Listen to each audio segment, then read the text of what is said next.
Welcome to VVB9 news.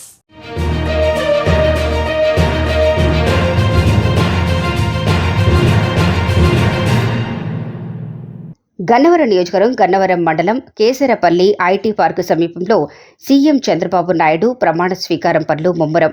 11 ఎకరాల విశాల ప్రదేశంలో చంద్రబాబు నాయుడు ప్రమాణ స్వీకారం సభ ఏర్పాటు. జిల్లా కలెక్టర్ డీకే బాలాజీ, జిల్లా ఎస్పీ అద్నాన్ నయీం అజ్మీ, ఐజీ అశోక్ కుమార్, పలు ఉన్నతాధికారులు పర్యవేక్షణలో ప్రమాణ స్వీకారం సభ ఏర్పాట్లు. ప్రమాణ స్వీకారం సభ ఏర్పాటు కోసం లారీలతో కేసరపల్లి చేరుకున్న మెటీరియల్.